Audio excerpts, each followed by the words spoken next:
এই যে ইন্টার্নরা, ফিসফিসানি বন্ধ করুন। আপনারা এখানে সিনেমা দেখতে আসেননি। নিয়ম ভাঙলে এখন এখান থেকে বের করে দিব।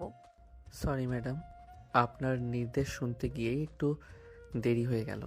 কিন্তু আপনার চোখ দেখেই তো মানুষ বিভোর হয়ে যাবে। কাজ করবে কি করে? হোয়াট? তোমার মাথা ঠিক আছে? কি বলছো না বলছো? অপারেশনে কেউ এসব বলে? কোথায় কি হবে এইটুকু কমন সেন্স এখনো হয়নি তোমাদের নাকি? ম্যাডাম, এরকম একজন সুন্দরী হট ম্যাডাম সামনে থাকলে কেউ... শাট আপ, কাজে মন দাও। আমার লাইফেও এসব শুনিনি আমি। বের করে দেবো একেবারে। নদী ম্যাডামের ধমকে আকাশ চুপ হয়ে যায়। এবার ঢাকা শহরের সবচেয়ে প্রেস্টিজিয়াম হাসপাতাল, city hospital integrated operating theatre সদ্য ইন্টার্ন হিসেবে যোগ দিয়েছে আকাশ চৌধুরী। তার চোখে মুখে কৌতূহল এবং কিছুটা উত্তেজনা, কিন্তু পরিবেশ আজ বেশ গম্ভীর, কারণ থিয়েটারে জটিল হার্ট অপারেশন চলছে। আকাশ একটা সবুজ সার্জিক্যাল গাউন পরে দাঁড়িয়ে, তার পাশে বন্ধু মিমি। তারা একটু দূরে দাঁড়িয়ে অপারেশনের প্রস্তুতি দেখছিল। মিমি ফিসফিস করে বলছিল, কি রে আকাশ, এটা কি আমাদের দেশের সেরা হাসপাতাল নাকি হলিউডের অ্যাকশন সিনেমার সেট? গাউন পরতে গিয়ে দম বন্ধ হয়ে আসছে। চুপ কর মিমি, এটাই আমাদের ভবিষ্যৎ। আর দেখ, সার্জারির প্রিসিশন মন দিয়ে শেখ। তোর মনোযোগ কই, ভালো করে দেখ। মিমিকে মনোযোগ দিতে বলল আকাশ নিজেও আসলে মনোযোগ দিচ্ছিল না অপারেশনে, বরং তার চোখ আটকে গিয়েছিল অপারেশনের টেবিলে থাকা প্রধান নার্সের দিকে। সে বেশ লম্বা, চোখে মুখে কঠোর ভাব, যেন বেশ রেগে রেগে আছে। তার হাতে সব যন্ত্রপাতি সাজানো, কণ্ঠস্বর যেন শান্ত, অথচ এমনভাবে নির্দেশ দিচ্ছে যেন তার কণ্ঠ ইস্পাতের মতো ধারালো। ইনি হলেন নদী রহমান, বয়স 28, এখানকার হেড নার্স। নদী শান্তভাবে কাজ করছেন। তার পাশে ডক্টর রিনাকে উদ্দেশ্য করে বলেন, suture, fine, suture ready, time. ধন্যবাদ নদী, তোমার মনোযোগ সত্যিই প্রশংসার যোগ্য। খুব ভালো করছো। নদীর কণ্ঠস্বর, তার দৃঢ়তা আর চোখের সেই কঠিন দৃষ্টি, সবকিছু যেন মুহূর্তেই আকাশের চঞ্চল মনকে থামিয়ে দিল। এমন পেশাদারিত্ব সে আগে দেখেনি। আকাশ মিনিকে ধাক্কা দিয়ে ফিসফিস করে বলল, ও মাই গড, মিমি দেখ। কি দেখবো? বিরক্ত করিস কেন? আরে, ওই যে সিনিয়র নার্স, ওনার দিকে দেখ। উনি উনি তো পুরো আইস প্রিন্সেস। কোনটা? আরে উনি উনি তো হেড নার্স। নদী নদীর মতো শান্ত, কিন্তু রাগের ঢেউ বিশাল। কড়া মেজাজের জন্য বিখ্যাত। সাবধান। কড়া মেজাজ? তাহলে তো এই কড়া মেজাজের সুন্দরী মিসের জন্য একটা চ্যালেঞ্জ নিতে হয়। আমার নাম আকাশ চৌধুরী। আমি কখনো চ্যালেঞ্জে হারতে শিখিনি। এই আইস প্রিন্সেসকে তো আমি গলিয়েই ছাড়ব আমার প্রেমে। আকাশ, তোর মাথাটা পুরোপুরি গেছে। তোর মতো এমন হাজারটা আকাশ আসলেও ম্যাম গলবে না। ঠিক তখনই নদী কঠোর দৃষ্টিতে আকাশদের দিকে তাকায় আর ধমক দেয়, কিন্তু আকাশ মোটো বিচলিত না হয়ে দুষ্টামি করে উত্তর দেয়। নদী পুরো হা হয়ে থাকে। এরকমভাবে কেউ আগে তার সাথে কথা বলেনি কিংবা সাহসও দেখায়নি। মিমি দ্রুত আকাশের মুখে হাত চাপা দিয়ে তাকে টেনে সরিয়ে দেয়। নদী আরও কঠোর চোখে তাকায়। কিছুক্ষণ পর অপারেশন শেষ হয়েছে। হেড নার্স ততক্ষণে চলে যায়। আকাশ খোঁজাখুঁজি করেও নদীকে পায় না, তাই এবার সে তার মিশনে নামে। নদীর সম্পর্কে তথ্য জোগাড় করতে থাকে। সে মিমিকে সঙ্গে নিয়ে নার্সিং রুমগুলোতে চক্কর দেওয়ার কথা বলে। চল, আগে জানতে হবে উনি কখন আসেন কখন যান, তারপর না হয় অ্যাকশন প্ল্যান তৈরি করা যাবে। তোর কি মাথা খারাপ? তুই তোর অ্যাসাইনমেন্টে মনোযোগ দে। তোর assignment kidney unit, heart unit নয়। আরে বাবা, এটাই আমার সুপার স্পেশাল অ্যাসাইনমেন্ট। ঠিক তখনই ওয়ার্ড বয় বাবু সামনে দিয়ে যাচ্ছিল। আকাশ ওয়ার্ড বয় বাবুকে দেখে এগিয়ে যায়। কিরে বাবু, এদিকে আয়। জি। ওই যে সিনিয়র নার্স যিনি হার্ট ইউনিটে থাকেন, উনি কেমন? না, তোকে বললাম। আবার কি জানতে চাস ওর থেকে? তুই চুপ থাক, তুই জানিস ঘোড়ার ডিম? বলতো দে। হ্যাঁ বাবু, বলো তুমি। ওনার কাছে যেতে হবে আমার। স্যার, উনি হলেন হেড নার্স নদী। আর উনি হলেন এই ফ্লোরের জমদূত। ভুল হলেই ফাইল ছুঁড়ে মারেন। আপনি ওনার ধারে কাছেও যাবেন না স্যার। রাগী বদমেজাজি একটা মহিলা। হা হা হা। যমদূত? তাহলে তো আমাকে আরো বেশি করে যেতে হবে। যা, তোকে এখন থেকে ভালো টিপস দেব। যমদূত পারফেক্ট। ধুর বাবা, তোর পাল্লাই আমি নেই। আমি চলি আকাশ, বাসায় যেতে হবে আমার। হ্যাঁ যা যা, তুই না থাকলেও পারবো। হুশ। বাবু চলে যায়, পিছনে মিমিও চলে যায়। এই ভেজালে পড়তে ভয় পাচ্ছিল। আকাশ এবার নার্সিং রুমগুলোর সামনে যায়, যেখানে জুনিয়র নার্স মিনা কাজ করছিল। আকাশ অত্যন্ত বিনয়ের সাথে বলে, এক্সকিউজ মি, মিনা ম্যাডাম তাই তো? জি স্যার। ওই যে নদী হেড নার্স, তার রুমটা কোনটা? আসলে ডক্টর রহমান স্যারের একটা খুব জরুরি ফাইল ওনার কাছে পৌঁছে দিতে হবে, খুব গোপনীয়। স্যার, এটার শেষ প্রান্তে ওনার চেম্বার, কিন্তু উনি এখন বিশ্রাম নিচ্ছে। বিশ্রাম নিচ্ছেন? তাহলে তো এই ফাইলটি এখনই পৌঁছানো উচিত। ধন্যবাদ ম্যাডাম। আকাশ নদীর চেম্বারের দিকে যাই, বার কয়েক দরজায় নক করে আর বলে, আমি আকাশ, একটু দরজাটা খুলেন। নদী আকাশের নাম শুনে চমকে যায়। সে বুঝতে পারে এটা সেই ছেলেটা যে তার সাথে ফ্ল্যাটিং করছিল। সে না দেখার জন্য বাহানা খুঁজে। আকাশ আবারও নক করে, তখন কিছুক্ষণ পর ভেতর থেকে আওয়াজ আসে, এখন যান প্লিজ, আমার এখন ডিউটি অফ। আমার ডিউটি রাতে। কোনো এমার্জেন্সি হলে হাসপাতাল থেকে আমাকে বলবে। আপনারা যেই এসেছেন, এখন আমি অ্যাভেলেবেল নই। আকাশ চলে যায়, কিন্তু সে হাল ছাড়ে না। এবার একটু খোঁজ খবর নিল, জানতে পারলো আজ রাতে নদীর নাইট শিফট। এটাই সুযোগ। সে সিদ্ধান্ত নিল নিজের অসুস্থতার মিথ্যা নাটক করে নদীর ইউনিটে ভর্তি হবে।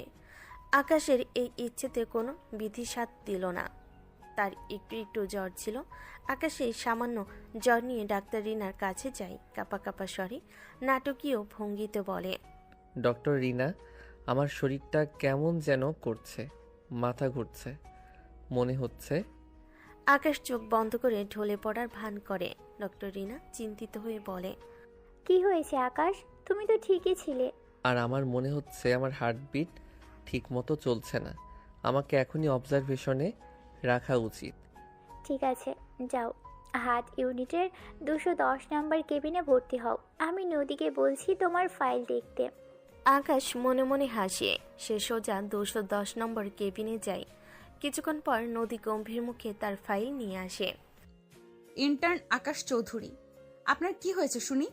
ফাইল বলছে আপনার সামান্য জ্বর। এটা নিয়ে আপনি এখানে ভর্তি হয়েছেন কেন?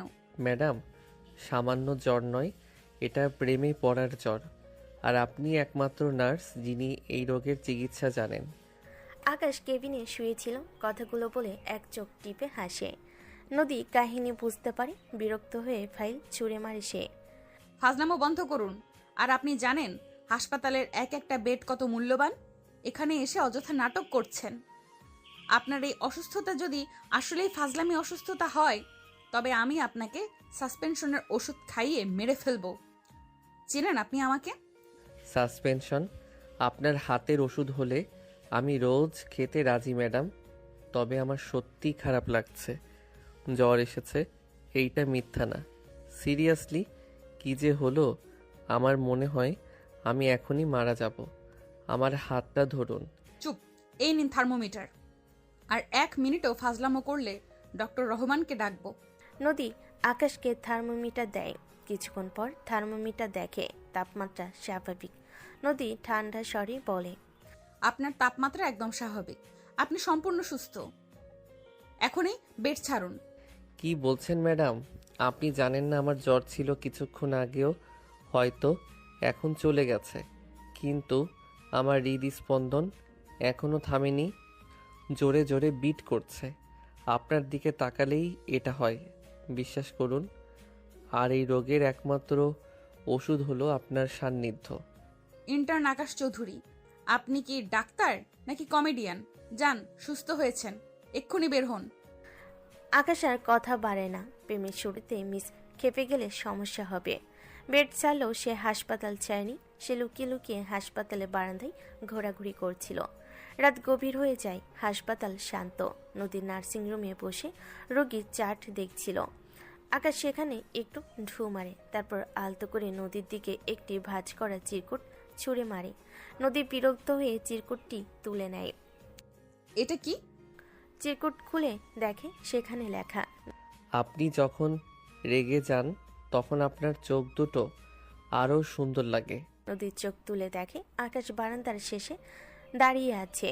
নদী ফাইল ছুঁড়ে মারার ভঙ্গি করে। আকাশ দূরে দাঁড়িয়ে ফিসফিস করে বলে, আপনি রাগ করুন আর আমি ভালোবাসি। হায় মেরে যান, ভালোবাসতেই তো শিখেছি, রাগ করতে নয়। নদীর আগে রুমের বাইরে আসে। আকাশ দ্রুত সিঁড়িতে নেমে যায়। নদী চিল্লাপাল্লা করলে সমস্যা দেয়। পরের দিন সকালে নদী তার চেম্বারে কাজ করছিল। তার টেবিলে একটি ছোট্ট কাগজ পড়ে থাকতে দেখে সেটা তুলে পড়ে। কাগজটাতে ছোট্ট পদ্ম লেখা, আমার রাতের ঘুম চুরি করে কে? দিনের আলোয় মনটা আমার নীল কেড়ে। আপনি ম্যাডাম খুব কড়া মানি, কিন্তু মনের গভীরে আপনিই আমার রানী। নদী চারপাশে তাকায়। আকাশকে দেখতে না পেয়ে সে কাগজটা দ্রুত ভাঁজ করে ব্যাগে ঢুকিয়ে নেয়। তার মুখে সামান্য হাসি ফুটে ওঠে। সেখানে শুভ্রা এসে নদীকে হাসতে দেখে জিজ্ঞেস করে, কি রে নদী, হাসছিস কেন? তোর মুখে তো হাসি আসে না সহজে। নিশ্চয়ই কোনো ভালো খবর? আরে ও কিছু না, একটা ফাজিল ইন্টার্ন ডাক্তারকে সাসপেন্ড করার প্ল্যান করছি। মানে কি? কি যাতা? যা তা নয়, পরে দেখবি, বাদ দে। এদিকে আকাশ ভাবছিল সে কি করে নদীকে পটাতে পারে। সে জানতো সরাসরি প্রেম নিবেদন করলে নদী প্রত্যাখ্যান করবে। তাই সে তার দুষ্টামি এবং একটু একটু ভালোবাসা দিয়ে নদীর হৃদয়ে তার জায়গা তৈরি করার চেষ্টা করছিল। এদিকে ডক্টর রহমান আকাশের ফাইল দেখে কিছুটা অবাক হন। তিনি আকাশকে রুমে ডেকে পাঠান। নদী সেই সময় সেখানেই ছিল, কারণ সে আকাশের নামে ডক্টর রহমানের কাছে বিচার দিয়েছিল। তাকে সাসপেন্ডও করতে চাচ্ছে। ডক্টর রহমান গম্ভীর কণ্ঠে বললেন, ইন্টার্ন আকাশ চৌধুরী, আপনার এত ঘন ঘন অসুস্থতা হচ্ছে কেন? আপনি কি মানসিক চাপে আছেন? স্যার, মানসিক চাপ নয়, এটা আসলে সিনিয়র ম্যাডামের প্রেমে পড়ার চাপ। আমি তাকে না দেখলে সুস্থ থাকতে পারি না। নদী ডক্টর রহমানের পাশে দাঁড়িয়েছিল। আকাশ তার দিকেই তাকিয়ে কথাগুলো বলছিল। নদী তখন রাগে কাঁপতে কাঁপতে বলে, স্যার দেখুন, দেখুন ওর সাহস। স্যার, ও আমাকে দেখার পর থেকে এসব করছে। ওকে ডিসচার্জ না করলে আমি এখানে কাজ করব না। ডক্টর রহমান হেসে ফেলেন। তিনি আকাশকে বহু বছর ধরে চেনেন। তিনি ভাবছেন আকাশ মজা করেছে। এমনি তাকে দুষ্ট ছেলে বলে জানেন, আর বিশাল বড়লোকী ছেলে আকাশ। তাই ডক্টর রহমান হেসে বলেন, আকাশ, তুমি খুব দুষ্টু ছেলে। ঠিক আছে, এসব বাদ দাও। আর তোমার অসুস্থতা তেমন গুরুতর নয়। তুমি এখন থেকে তোমার অ্যাসাইনমেন্টে মনোযোগ দাও। এইসব পাগলামো চলবে না। আর তোমার শাস্তি না দিলে কিন্তু আমাদের হেড নার্স আমাকে ছাড়বে না। হা হা। তাই 1 সপ্তাহের জন্য তোমাকে ডিসচার্জ করা হলো। এটাই তোমার শাস্তি। আশা করি 1 সপ্তাহে শুধরে যাবে। স্যার, ম্যাডামকে বলুন এই পাগলামো বন্ধ হবে না। দেখলেন স্যার, ও এখনো।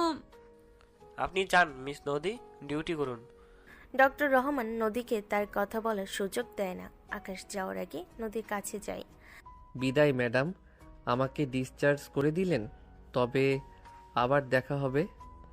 আমি আপনার জন্য আরও বড় কোনো রোমাঞ্চকর অভিজ্ঞতা নিয়ে আসব। ইন্টার্ন আকাশ, তোমার মতো ফাজিল ছেলে আমি জীবনেও দেখিনি। ফাজিলই থাকবো। আপনাকে পটাতে হলে সহজ হলে চলবে না যে, কারণ আপনি নিজেও যে সহজ নন। হে হে হে। আকাশ হাসতে হাসতে চলে যায়। নদী ঠোঁট কামড়ে ধরে। সে বুঝতে পারে না এই ছেলেকে কি করে হ্যান্ডেল করবে। হাসপাতাল থেকে ডিসচার্জ হলো আকাশ চৌধুরী দম্বার পাত্র নয়। নদীর মন জয় করতে সে এবার হাসপাতালের বাইরে পা রাখল। নদীর ব্যক্তিগত জীবনে প্রবেশ করার এখন তার একমাত্র লক্ষ্য। হাসপাতাল ছাড়ার পর আকাশ প্রথমে তার বন্ধু মিমিকে ধরে।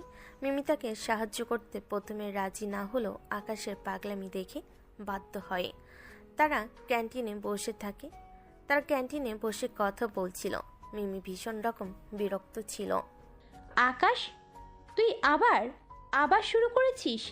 তোর ডিউটিটা ভালো করে করলেই তো ডিসচার্জ হতি নাকি? যা শুরু করলি না তুই, নিজেও মরবি, সাথে আমাকে নিয়েও মরবি বেটা তুই।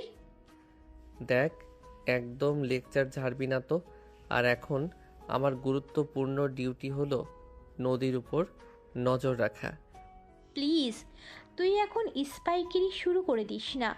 উনি খুবই সিনসিয়ার। তুই ওনার কাছে ডিস্টার্ব করলে ডক্টর রহমান তোকে শেষ করে দেবেন। আরে বাবা, আমি এবার অফিসিয়ালি ডিস্টার্ব করব না। তুই শুধু আমাকে ওনার ডিউটি শিফট আর উনি কখন কোথায় যান সেইগুলো বল। আকাশ মিমিকে কতগুলো চকলেট বার দেয়। মিমির চকলেট খুব পছন্দ। সেগুলো দেখে খুশি হয়ে বলে, বাহ, ঘুষ! ঠিক আছে, বলছি, তবে সাবধানে, বেশি বাড়াবাড়ি করবি না কিন্তু। নদীর কাজ শেষ হয় প্রতিদিন বিকেল 5টায়। উনি সবসময় স্কুটারে যান আর বাসায় ফেরেন একটা নির্দিষ্ট রাস্তা ধরে। তবে সাবধান, ট্রিটমেন্টটা যেন বেশি সিরিয়াস না হয়ে যায়। আকাশ আর দাঁড়ায় না, সে তার স্কুটারে চেপে বসে। এরপর থেকে সে প্রতিদিন বিকেল 5টার আগেই নদীর বাসার রাস্তার কাছে লুকিয়ে বসে থাকতে শুরু করলো। নদী আসলে সে হুট করে আবির্ভূত হবে। আমার সিনিয়র ম্যাডাম, আপনার সিনিয়র প্রেমিক আসছে। একদিন বিকেল 5:15। নদী হাসপাতাল থেকে বের হচ্ছে। তার পরনে হালকা রঙের সালোয়ার কামিজ, মুখে সেই কঠোর পেশাদারিত্বের ছাপ। নিজের স্কুটারের কাছে যায় সে। আকাশ আগে নদীর স্কুটারের টায়ারের পাম্প সামান্য ছেড়ে দিয়ে রেখেছিল। নদী বিরক্ত হয়ে বলে, এটা কি? টায়ার তো পুরো ফ্ল্যাট। উফ! নদী যখন হতাশ হয়ে দাঁড়িয়ে আছে তখন আকাশ তার স্কুটার নিয়ে সেখানে আসে। সে হেলমেট পরেছিল যাতে নদী তাকে সহজে চিনতে না পারে। আকাশ অভিনয় করে, বিনয়ী কণ্ঠে বলে, হে হে হে। ম্যাডাম, আপনার টায়ার তো একদম ফ্ল্যাট। এদিকে মেকানিকের দোকানও এখনো বন্ধ। ধন্যবাদ, আমি দেখতে পাচ্ছি আপনি কে, আর এখানে কি চাই? আকাশ এবার হেলমেট খুলে ফেলে, দুষ্টু হেসে বলে, আমি আপনার স্পেশাল অ্যাসিস্ট্যান্ট আকাশ। আপনার এই টায়ার ফ্ল্যাট হওয়াটাও নিয়তি, নইলে আপনার এই আকাশ চৌধুরীর স্কুটারে ওঠার সুযোগ হতো না। কি? তুমি তুমি এখানে কি করছো? তুমি কি আমার পিছু নিয়েছো? পিছু নয় ম্যাডাম, এটা হলো গার্ড ডিউটি। আপনার নিরাপত্তা দেখার দায়িত্ব আমার। প্লিজ, আজ আমি আপনাকে পৌঁছে দেই। আমার এই ফাজিল ছেলের সাহায্য নিতে একদম ইচ্ছে করছে না, কিন্তু উপায় নেই। ঠিক আছে চলো, কিন্তু ভুলেও কোনো ফাজলামো করবে না। নদী পিছনে বসলো। আকাশ আনন্দে লাফিয়ে ওঠে। ইয়েস, এইবার আমার স্কুটার আমার রানীকে নিয়ে চলবে। বসুন ম্যাডাম, শক্ত করে ধরুন। স্কুটারের সাথে আমার হৃদয়ের স্পিডও আজ অনেক বেশি। হে হে হে। আরে কি করছো তুমি? আস্তে চালাও। তুমি এত বেপরোয়া কেন? পাগল একদম। বেপরোয়া? প্রেমটা যার বেপরোয়া সে তো বেপরোয়া হবে ম্যাডাম। ও মাই গড, এই ছেলে। নদী কথা পারে না। আকাশ নদীকে পৌঁছে দেয়, কখনো বাসায় পৌঁছে দেয়, কখনো আবার বাসার সামনে এসে বসে থাকে। নদী রাগে কিন্তু বেশি কিছু করতে পারে না। এদিকে আকাশের ডিসচার্জের 1 সপ্তাহ শেষ হয়ে যায়। আকাশ আবার হাসপাতালে আসে। তার টায়ার পাঞ্চারের দুষ্টামি সাময়িক হলেও আকাশ এবার স্থায়ী ব্যবস্থা করতে চাইল। নদী আশেপাশে থাকার ব্যবস্থা করতে হবে। সে ডক্টর রিনাকে কাজে লাগায়। ডক্টর আকাশ রিনার কাছে গিয়ে বিনয়ের সঙ্গে অভিনয় করে বলে, ম্যাডাম, আমি ডক্টর রহমানের কাছে একটি গুরুত্বপূর্ণ রিসার্চ প্রজেক্টের প্রস্তাব দিতে চাই। Internal communication system in chronic patient care. বাহ, চমৎকার প্রস্তাব, কিন্তু এতে তো নার্সিং ইউনিটের হেল্প লাগবে, বিশেষ করে সিনিয়র কারো। ঠিক ধরেছেন ম্যাডাম, আর এই বিষয়ে নদী ম্যাডামের চেয়ে ভালো আর কেউ নেই। আমি যদি ওনার সঙ্গে নিয়মিত কাজ করি তবে এই প্রজেক্ট সফল হবেই। নদী ম্যাডাম ছাড়া আমার এই রিসার্চ অসম্পূর্ণ। ডক্টর রহমান প্রজেক্টে সায় দিলেন। ফলে আকাশ এখন আনুষ্ঠানিকভাবে রোজ নদীর ইউনিটে যাওয়ার সুযোগ পেল। নদী প্রথমে প্রতিবাদ করল, বস ডক্টর রহমানের নির্দেশ বলে তাকে মেনে নিতে হচ্ছে, কিন্তু সে কি আর করবে। তাই ডক্টর রিনার উপরে রাগ ঝালেন। রাগে টেবিল ছুঁড়ে বললেন, ডক্টর রিনা, আপনি জানেন না আপনি কি বিপদ ডেকে আনলেন। এই ছেলেটা আমাকে জ্বালিয়ে মারবে। শান্ত হও নদী, এটা তোমার জন্যও একটা সুযোগ। দেখো, সে হয়তো দুষ্টু কিন্তু খুবই ব্রিলিয়ান্ট। এই প্রজেক্টটা আসলে খুব কাজের হবে। রাগে টেবিলের ফাইল ছুঁড়ে বললেন। নদী কিছুটা শান্ত হলো। এবার আকাশ আর নদী কাজ করতে বসলো। নদী কঠোর চোখে বলল, আকাশ, কাজের সময় কোনো ব্যক্তিগত কথা নয়। তোমাকে আগেই সাবধান করছি, কোনো রকম ফাজলামো নয়, কেমন? তোমার কাজের সময় হলো বিকেল 4টা থেকে 5টা, ঠিক 1 ঘন্টা। 1 ঘন্টা? ঠিক আছে, ওয়ার্ক ইজ ওয়ারশিপ। তবে একটা কথা ছিল, আপনার হাতের লেখা এত সুন্দর কেন? আপনি কি ছোটবেলায় ছবি আঁকতেন? আবার ফাজলামো? আমি তোমাকে ফাইল দেখতে বলেছি। ফাইল দেখছি, কিন্তু আপনিও তো ফাইলের চেয়েও সুন্দর, তাই না চাইতেও আপনার দিকে চোখ চলে যায়। নদী চোখ পাকালো। আকাশ চুপ হয়ে গেল। এভাবেই তাদের এখন একসঙ্গে দিন কাটতে লাগলো। আকাশ সুযোগ পেলে বাহানে দিয়ে নদীর কাছে আসে। নদীও এখন পুরোপুরি নিশ্চিত যে আকাশ তাকে পটাতে চাইছে। সেও তার কড়া স্বভাবের আড়ালে আকাশের দুষ্টামিগুলো উপভোগ করতে শুরু করেছে। কিন্তু আকাশকে বুঝিয়ে দিচ্ছে, কারণ এরকম পাগলামি তার জন্য কেউ কোনোদিন করেনি। কেমন অদ্ভুত একটা অনুভূতি হচ্ছে তার ভেতরে। একদিন রাতে নদী তার বান্ধবী শুভ্রা নাচের সঙ্গে কথা বলছে। জানিস শুভ্রা, ওই ফাজিল ছেলেটা আমাকে জ্বালিয়ে খাচ্ছে। কখনো স্কুটারের টায়ার ফ্ল্যাট করে, কখনো রিসার্চের নাম করে আমার পেছনে লেগে থাকে। তো তাতে খারাপ কি? ছেলেটা তো হ্যান্ডসাম। আর তাছাড়া মুখেও তো ইদানিং রাগের বদলে একটু হাসি দেখতে পাই আমরা। সবই ওই ছেলেটার অবদান। হাসি কই না তো, আমি আগের মতোই আছি। আর আমি একজন সিনিয়র, ও একজন জুনিয়র। আমরা হয়েছে, থাম। এখন কি বলবি? তোরা দুজন আলাদা গ্রহের প্রাণী। শোন নদী, ওর পাগলামোগুলো কি তোর ভালো লাগে না? ও তো সবার সামনেই তোর প্রতি দুর্বলতা প্রকাশ করে। এত সাহস তো আর সবাই দেখাতে পারে না। শুভ্রার কথাই নদীর মনেও প্রশ্ন জাগে। ঠিকই তো, আকাশের মতন এমন সাহস কজন দেখাতে পারে? আকাশ সবার থেকে আলাদা, একদম আলাদা। সে বুঝতে পারে আকাশের দুষ্টামিগুলো তাকে আনন্দ দিচ্ছে। পরের দিন আকাশ অফিসিয়াল কাজে নদীর চেম্বারে যায়। সে দরজার বাইরে দাঁড়িয়েছিল। নদী ভেতরে না এসে তার কাছে গিয়ে অফিসের ফাইল এগিয়ে দিয়ে বলে, তোমার কাজ শেষ হয়েছে আকাশ? না ম্যাডাম, আমার আসল কাজ তো শুরুই হয়নি। আসল কাজ মানে কি বলতে চাইছো? এখন ঢোকা যাবে নাকি আপনার মনটা এখনো নো এন্ট্রি সাইনবোর্ড ঝুলিয়ে রেখেছে? বাইরে যাও এখন, আর মাত্র 15 মিনিট সময় আছে। ফাজলামো করলে প্রজেক্ট ক্যান্সেল করে দিব। Project cancel? আরে না, এই প্রজেক্ট আমার জীবনের মোস্ট ইম্পর্ট্যান্ট প্রজেক্ট। এমনটা করবেন না। যাচ্ছি। আকাশ এক চোখ টিপে চলে যায়। নদী হাসতে থাকে। একদিন বিকেল 5টায় আকাশ কাজ শেষ করে নদীর জন্য অপেক্ষা করছিল। হঠাৎ আকাশ ভেঙে বৃষ্টি নামে। নদী হাসপাতাল থেকে বের হওয়ার সময় দেখল আকাশ গেটের পাশে দাঁড়িয়ে আছে, তার হাতে একটি ছাতা। নদী বিরক্ত হয়ে বলে, কি ব্যাপার, তুমি এখনো এখানে? জানতাম আপনি বৃষ্টিতে ভিজতে ভালোবাসেন না, তাই বৃষ্টি দেখে ছাতা নিয়ে দাঁড়িয়েছিলাম। এই নিন, ছাতাটা নিন। আর তুমি তুমি তো ভিজে যাবে। আমি ভিজলে ভিজবো, আমার তো কেবল ওইটুকুন জ্বরই আসে। কিন্তু তাতে আপনার কি? আপনার মনটা তো ভীষণ কঠিন। আমার শরীরে জ্বর আসুক না হয় যা খুশি হোক, আপনার দেখতে হবে না। নদী আকাশের কথা শুনে চুপ হয়ে যায়। তার মুখের কঠোর ভাব উবে গিয়ে একটু নরম হয়। তার হাতে থাকা ছাতাটা সে আকাশের দিকে বাড়িয়ে ধরে। এই নাও, ছাতার নিচে আসো। এইটুকু সহানুভূতি তো আমার কাছেও আশা করতে পারো। আমি এতটাও কঠিন নই। হুম, এই মুহূর্তে আপনার সহানুভূতি নয়, আমি আপনার মন চাই। নদী এবার আর রাগ করে না, কথা বাড়ায় না। ছাতাটা আকাশকে ফিরিয়ে দিয়ে সে দ্রুত স্কুটার নিয়ে চলে যায়। আকাশ ছাতাটা দূরে ছুঁড়ে ফেলে দিয়ে বৃষ্টিতে ভিজতে ভিজতে ঘুরতে থাকে আর মনে মনে হাসে। সে জানে সে নদীর কঠিন হৃদয়ে সামান্য হলেও জল ঢালতে পেরেছে। নদী বাসে আসে। তার কাছে কেমন কেমন যেন লাগছে সব। সে এখন বুঝতে পারছে আকাশ শুধু দুষ্টু নয়, তার আবেগ, তার ভালোবাসা ও সত্যি, কিন্তু সে কি করবে? সে একজন নার্স, হেড নার্স। তার চিন্তা ভাবনা ছিল কেবল নার্সিংকে ঘিরে। সংসার বাসকে কোনোদিনই চায়নি। এসব ভাবতে ভাবতে সে কখন ঘুমিয়ে পড়েছে জানে না।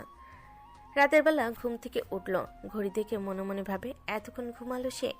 আজ অবশ্য নাইট ডিউটি নেই, তার শিফট মাঝে মাঝে অদল বদল হয়। সে নিজেও এতে খুশি। এক রুটিন চলতে কার ভালো লাগে? নদী এক কাপ চা নিয়ে বারান্দায় বসে। বাইরে পৃথিবী তখন একদম অন্ধকার, তবে বারান্দা থেকে মাঝে মাঝে ব্যস্ত রাস্তা, তার লোকজন দেখা যাচ্ছে, আর দোকানপাটের আলো ঠিকই আসছে তার বারান্দায়। প্রকৃতি এই মুহূর্তে খুব সুন্দর লাগছে নদীর। মনটাই ভালো হয়ে যায়। হঠাৎ করে বৃষ্টি শুরু হয়। নদী বৃষ্টি পছন্দ না। বৃষ্টি হলে আবহাওয়া কেমন জানি মরা মরা থাকে। অকারণেই তার তখন কান্না পায়। বৃষ্টির ঝটকা বারান্দায় আসতেই নদী বলে ওঠে, ইস, যাই একটু বারান্দায় বসলাম, অমনি বৃষ্টি শুরু হতে হলো। আজব, এই ফাজিল ছেলেটার মতো বৃষ্টিও আজকাল আমার সাথে ফাজলামো শুরু করে দিচ্ছে। এই বলে নদী উঠতে যাবে, নিচে তাকিয়ে দেখে হা হয়ে যায়। রাস্তার ঠিক তাদের বাসার নিচে বারান্দা বরাবর একটা ছায়া দাঁড়ানো। নদী ভালো করে দেখে বুঝলো ওটা আকাশ। আজব, এই ছেলে রাত করে বাসার সামনে, ওই দিকে বৃষ্টি হচ্ছে, বৃষ্টির মধ্যে ভিজে ভিজে। না, এই ছেলেকে নিয়ে আর পারা যাবে না। নদী উপর থেকে চেঁচিয়ে বলে উঠল, আরে ওই, তুমি এখানে কি করো? বৃষ্টিতে ভিজতেছো কেন এমনে? যাক, এতক্ষণে চোখ পড়লো তাইলে। কি আর করব, আপনাকে দেখতে আসছি। কি বলে এই ছেলে? পাগল নাকি? দেখতে আসছে মানে কি? এই পাগল নাকি তুমি? এই বৃষ্টির মধ্যে দাঁড়িয়ে যাও, বাসায় যাও। যাব না, আপনাকে না দেখে যাব না। নদী বুঝলো এইভাবে হবে না। এই ছেলে সহজে কথা শোনা নয়। সে দৌড়ে ছাতা নিয়ে আসলো। নিচে নেমে দেখে আকাশ ভিজে ভিজে রীতিমতো কাঁপছে। নদী বিরক্ত হয়ে গেল। এই ছেলে, এই তোমার কি সমস্যা? কি চাও তুমি? আর আপনি কাজ থেকে বাসায় ফিরেছেন 6 ঘন্টা 35 মিনিট 58 সেকেন্ড। এই এত বিশাল সময় আপনার চেহারাটা আমার চোখ দুটি দেখতে পাইনি। আপনি ভাবতে পারেন ওরা আমার কাছে এই অবিচারের জন্য কত অভিযোগ করছে। আমি কি করে বসে থাকতাম বলেন তো? নদী হা করে তাকালো। হাসবে না কাঁদবে বুঝলো না। মানুষ এত পাগল হয়? নদী এবার হেসে দিল। আকাশ লক্ষ্য করলো। আপনি হাসছেন তাই না? কই না তো, কে হাসছে? কি যা তা। এই যাও তো, যাও, বাসায় যাও। তোমার তো আবার বৃষ্টিতে ভিজলে জ্বর আসে। তো আসুক জ্বর, তাতে আপনার কি এসে যায়? আপনার আবার মন আছে নাকি? আকাশ, এইসব ইমোশনাল ব্ল্যাকমেল আমাকে করে লাভ নেই। তুমি কি বোঝাতে চাও এইসব বলে? আমি পড়ছি না, যাও। ধুর, আমি পটাচ্ছি না, দুষ্টুমি করছি আপনার সাথে, হে হে। হ্যাঁ, দুষ্টুমি করা শেষ, এবার যাও। আচ্ছা, আপনি যখন বলছেন যাচ্ছি। আপনার কথা তো আর ফেলতে পারবো না, তবে আমি আবার আসবো। আকাশ চলে যায়। নদী দীর্ঘশ্বাস ফেলে। এই ছেলেকে নিয়ে পারা যায় না। নদী উপরে উঠে চলে যায়। আকাশ বাসায় আসে। সে ঘুমানোর চেষ্টা করে, কিন্তু চোখ বুঝতে নদীর চেহারা ভেসে ওঠে। এদিকে নদীও আজ ঘুমাতে পারছে না। কেমন যেন অস্বস্তি লাগছে বারবার। সে বুঝতে পারছে না কেন এমন হচ্ছে তার সাথে। সে উঠে দাঁড়ায়, বারান্দায় আসে। ছটফট লাগে। নদীর মা নদীকে দেখে এগিয়ে আসে। কি রে, তোকে এমন লাগছে কেন? সব ঠিক আছে তো? হ্যাঁ ঠিক আছে মা, তুমি ঘুমাও না। ঘুমাইতে যাচ্ছি, দেখলাম তুই বারান্দায় হাঁটাহাঁটি করছিস। সব ঠিক আছে কি? হ্যাঁ মা, সবই ঠিক আছে, তুমি যাও ঘুমাও। ঠিক আছে, তুইও ঘুমিয়ে পড়িস। আচ্ছা ঠিক আছে। নদীর মা চলে যায়। নদী তেমনি বারান্দায় দাঁড়িয়ে থাকে। কিছুক্ষণ পর দাঁড়াতে না পেরে বারান্দায় বসে পড়ে। হঠাৎ কখন যেন তার চোখ বুজে যায়। সকালে সূর্যের আলো তার চোখে পড়তেই সে চমকে ওঠে। আরে আমি এখানে বারান্দায় কি করে? আমি কি তবে কাল রাতে বারান্দায় ঘুমিয়ে গেছিলাম?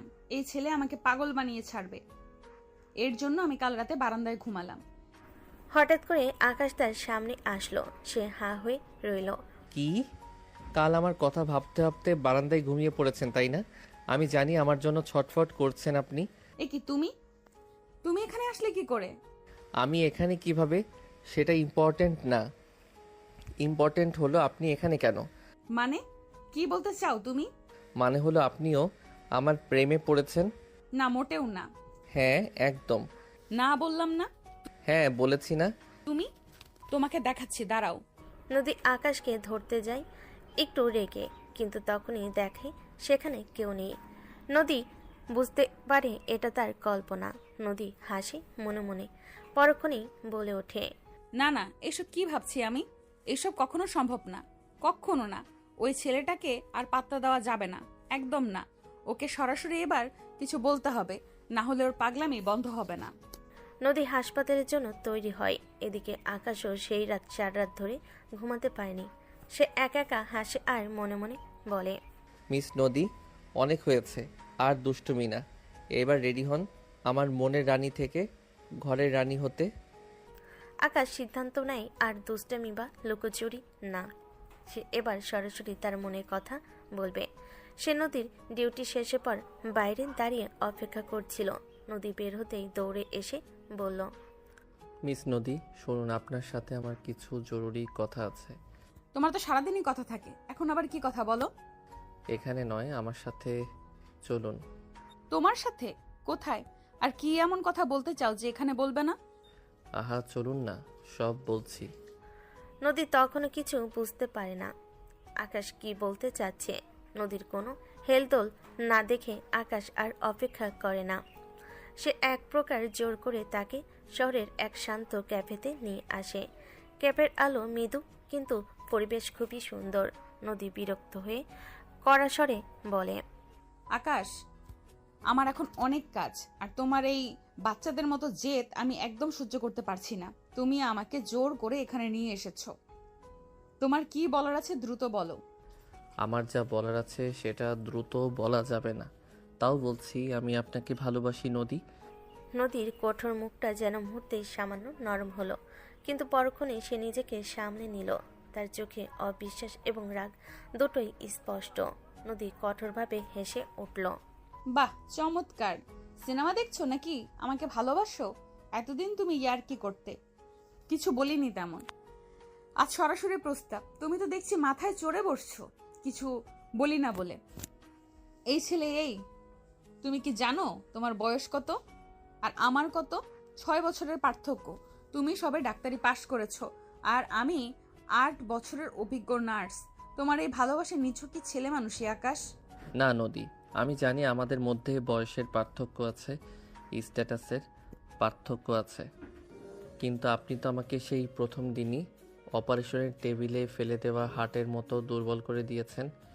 এই আবেগ ছেলে মানুষই নয়, এটা আপনার প্রতি আমার গভীরতম সম্মান, ভালোবাসা। সম্মান? সম্মান দেখালে দূরে থাকতে। তুমি প্রতি মুহূর্তে আমার কাজকর্মে বাধা দিচ্ছ। তোমার এই পাগলামি আমার ভালো লাগে, কিন্তু আমি তোমার জীবন নষ্ট করতে চাই না। আমার জগৎ কঠিন, আর তোমার জগৎটা বড্ড সহজ। আর তাছাড়া তোমরা বড়লোক, তোমার বাবাও আমাকে মেনে নেবে না। আমার বাবা না মানলে সমস্যা নাই, আমি আমার বাবার সব ব্যবসা ছেড়ে দেব, নিজে উপার্জন করব। আপনার জন্য আমি রাস্তায় নেমেও যে কোনো কঠিন কাজ করতে রাজি। আমি আপনাকে প্রমাণ করব আমার ভালোবাসা মিথ্যা নয়। আপনি শুধু আমার সঙ্গে থাকুন। নদীর চোখে তখন জল টলমল করছে। একটা ছেলে তার জন্য পাগল, কিন্তু তার কিছুই করেনি। সে লড়াই করছে তার আবেগ ও বাস্তবতার মধ্যে। আকাশ যখন তার জীবনের সবচেয়ে বড় প্রতিজ্ঞাটি করেছে, সে নদীর জন্য সব ছেড়ে দিতে রাজি, সব করতে রাজি, তখন নদীর মন সাড়া দিল। তার বাস্তবতা তাকে থামিয়ে দিল। সে জানে এই সম্পর্ক তার জীবনকে পুরোপুরি ভেঙে দিবে। আকাশ শোনো, তুমি ফাজলামি করো সেটা ঠিক আছে, কিন্তু জীবনের সিদ্ধান্ত এত সহজে নিতে নেই। তুমি সবে তোমার ক্যারিয়ার শুরু করেছো, আর আমার জন্য তোমার এত কিছু করার কোনো প্রয়োজন নেই। কিন্তু আমার তাতে সমস্যা নেই, আমি সব পারবো। আমি পারবো না আকাশ, আমি একজন সিনিয়র নার্স। তোমাকে যদি আমি গ্রহণ করি তবে হসপিটালের সবাই আমাকে নিয়ে হাসবে। এই সম্পর্ক আমার জন্য লজ্জার, অপমানের। তুমি ভুলে যাও আমাকে। আপনি আমার ভালোবাসাকে লজ্জা বলছেন? আমার পাগলামিকে লজ্জা বলছেন? হ্যাঁ, কারণ তোমার এই ভালোবাসা বাস্তবতা থেকে ভিন্ন। তুমি ধনির দুলাল, কিছুদিন পর তুমি লন্ডনে যাবে, বিদেশে যাবে, আর আমি এই হসপিটালে আমার কাজ করে যাব, এখানেই পড়ে রব। তুমি আমার জীবন থেকে দূরে থাকো, সেটা দুজনের জন্যই মঙ্গল। আর তাছাড়া আমার কাছে আমার পেশাই সব। নদীর এই চরম প্রত্যাখ্যান আকাশের বুকে ছুরির মতো বিঁধল। তার চোখে আসা জল সে কোনো মতেই আটকে রাখল। দুষ্ট হাসিটা মুহূর্তেই যেন মিলিয়ে গেল। ঠিক আছে, আপনি আমার জীবন থেকে দূরে থাকতে চান, তাই হবে।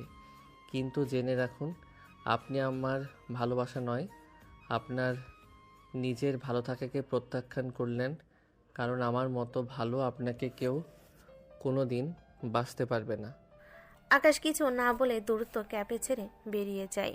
নদী একা বসে থাকে। তার হৃদয়ে তখন কষ্টের ঢেউ। সে কিছুই করেনি। সেদিনের পর থেকে আকাশ বদলে গেল। সে আর দুষ্টামি করে না, হাসে না, হুট করে একদম নীরব হয়ে যায়। তার মনে অভিমান জন্ম নেয়। এসব দেখে নদীরও খারাপ লাগতে শুরু করে। হাসপাতালের করিডোরে একদিন আকাশ মাথা নিচু করে যাচ্ছে। নদী দূর থেকে তাকে দেখছিল। শুভ্রা নদীর কাছে এসে বলল, কি রে নদী, খেয়াল করেছিস আকাশকে? ছেলেটা তো একদম চুপ হয়ে গেছে, কোনো দুষ্টামি নেই, হাসি নেই, কিভাবে মন খারাপ করে ঘুরে বেড়াচ্ছে। আমি ওকে রিজেক্ট করেছি, ও ওর মতো থাকুক, আমার কোনো মাথা ব্যথা নেই। তোর মাথা ব্যথা নেই? তাহলে তোকে এত চিন্তিত কেন লাগছে? শোন, তুই ওকে ভালোবাসিস, কিন্তু ভয় পাচ্ছিস, স্বীকার করছিস না। নিজের মনকে জিজ্ঞেস কর। নদীর মন মানতে পারছিল না। আকাশের নীরবতা তাকে জ্বালিয়ে পুড়িয়ে মারছিল। সে বারবার চেষ্টা করে তাকে ভুলে যেতে, কিন্তু পারে না। নদীর ডিউটির সময় আকাশ তার ইউনিটে আসে। নদী এই সুযোগে আকাশের সাথে কথা বলতে চায়। আকাশ, আপনি তো খুব অসুস্থতার বাহানা করতেন, এখন আপনার স্বাস্থ্যের খবর কি? আজকাল দেখা যায় না যে। আমার মতো ভালো ও আপনাকে কেউ রাখতে পারবে না। এখন আমি মানসিক এবং শারীরিকভাবে সম্পূর্ণ সুস্থ, কারণ আমার মন এখন শিখে গেছে আপনার সান্নিধ্য না পেলেও কাজ করা যায়। তাই এখানে আসার প্রয়োজন নেই আমার। এই নিন ফাইল, আজকের কাজ শেষ, আমি যাই। আকাশ আর এক মুহূর্ত দাঁড়ায় না, সে সোজাসুজি চলে যায়। নদী অবাক হয়ে আকাশের দিকে তাকিয়ে থাকে। তার সেই হাসি মুখ আজ আর নেই। সে তাকে এড়িয়ে চলছে। নদীর সেটা ভালো লাগছে না কেন যেন। আকাশের এই পরিবর্তন সে কোনোদিনই মানতে পারছে না। কিন্তু সেই তো আকাশকে রিজেক্ট করলো, তবে আকাশের পরিবর্তনে তার মন খারাপ হবে কেন? এসব ভাবতে ভাবতে এই প্রথম নদীর মনে হয় সে ভুল করেছে। কিন্তু আকাশের এমন চুপ হয়ে যাওয়া দেখে তার বন্ধু মিমি স্থির থাকতে পারে না। সে সিদ্ধান্ত নেয় সে নিজেই নদীর কাছে যাবে এবং আকাশের সাথে নদীর সব কিছু ঠিকঠাক করে দেবে। পরদিন মিমি নার্সিংরুমে নদীর কাছে যায়। আপনার সাথে কিছু কথা ছিল। তুমি আকাশের বন্ধু না? আমার সাথে তোমার আবার কি কথা? আপনি আমার বন্ধু আকাশের সঙ্গে কি করেছেন? ছেলেটা তো নাওয়া খাওয়া ঘুম সব বন্ধ করে দিয়েছে। তো এতে আমি কি করব? ও নিজেই আমার কাছে ফালতু প্রস্তাব নিয়ে এসেছে। ফালতু প্রস্তাব? আপনি জানেন না কিছু এখন, তাই না? শুধু আপনি ওকে গ্রহণ না করলে ও কিন্তু নিজেকে ইন্টার্নশিপ থেকে বহিষ্কার করে দেবে। ও বলেছে ও পাহাড় থেকে ঝাঁপ দেবে, নিজের জীবন রাখবে না। পাহাড় থেকে ঝাঁপ? ওসব মুখেই বলে মানুষ, আসলে ওর দ্বারা পড়াশোনা হবে না। আহা, ওকে বলো ইন্টার্নশিপ ক্যান্সেল করতে, তাহলে অন্তত ওর বাবার টাকা বাঁচবে। অবশ্য ওর বাবা বড়লোক, এই টাকা হাতের ময়লা। শুনুন ম্যাম, আপনার মনে আছে যেদিন আকাশ অসুস্থতার নাটক করেছিল? সেদিনও আসলে অসুস্থ ছিল না, ও এক বন্ধুর ব্লাড নেওয়ার জন্য এসেছিল, কিন্তু আপনাকে দেখে সব ভুলে গিয়েছিল, তাই পাগলামি করতো প্রতিদিন। আর ওর পাগলামি সত্যি, ওর ভালোবাসা সত্যি। মিমি যখন কথা বলছিল তখন হাসপাতালের ওয়ার্ড বয় বাবু ভুল করে নদীর চেম্বারে আকাশের পছন্দের একটি ডায়েরি রেখে যায়। আকাশ ফেলে গিয়েছিল। বাবু ভেবেছিল আকাশকে পেলে দিয়ে দিবে, কিন্তু কি ভেবে যেন নদীর রুমে রেখে যায়। নদী ডায়েরি দেখে বলে ওঠে, এটা কি? ও, এটা তো আকাশের ডায়েরি, ফেলে গেছে ভুল করে। যাক, আপনাকে এসব বলে লাভ নেই, আমি উঠি।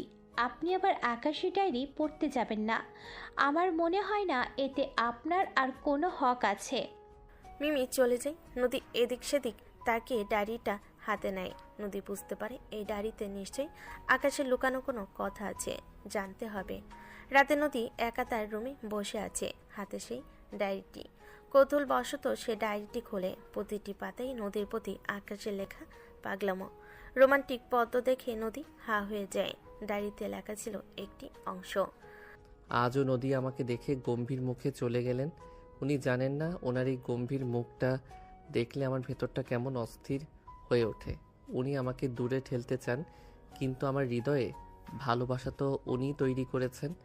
আমি দুষ্টু হতে পারি, কিন্তু আমার ভালোবাসা খাঁটি। একদিন উনি গম্ভীর মুখ ছেড়ে মন খুলে হাসবেন, আমাকেও ভালোবাসবেন। আমি শুধু অপেক্ষা করব। ডায়েরি পড়তে পড়তে নদীর চোখ জলে ভরে যায়। সে বুঝতে পারে আকাশ তাকে খুব ভালোবাসে আর সে আকাশকে কষ্ট দিচ্ছে, কিন্তু তার তো কিছু করার ছিল না। সে শুধু নিয়মের বেড়াজালে আটকে ছিল। নদী হঠাৎ ফুপিয়ে কেঁদে ওঠে। আমি কি করলাম? আমি ওকে ভুল বুঝলাম? ওর এই পাগলামোটাই তো ওর ভালোবাসা। আমি কেন এতটা কঠিন হলাম? আমি কি করব এখন? ওর ভালোবাসাকে মেনে নেব নাকি না?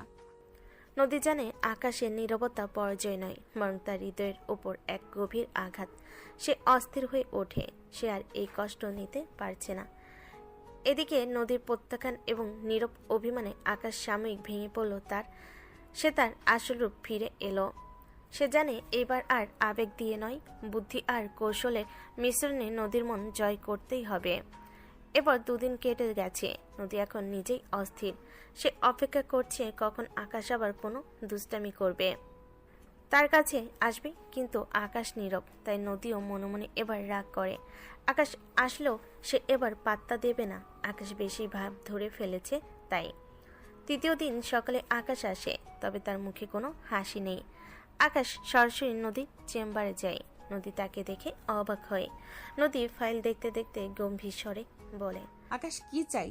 কাজ ছাড়া এখানে আসার কোনো প্রয়োজন নেই। কাজের জন্য এসেছি। আমি আপনার কাছে আপনার ব্যক্তিগত বিষয়ে। আকাশ এবার একটি চার্ট বের করে, যেখানে নদীর ইউনিটের কিছু অব্যবস্থাপনার গ্রাফ তৈরি করা আছে। আকাশ চার্ট দেখিয়ে বলে, কোনো কথা বলতে আসিনি। আমি এসেছি একটি অত্যন্ত গুরুত্বপূর্ণ বিষয়।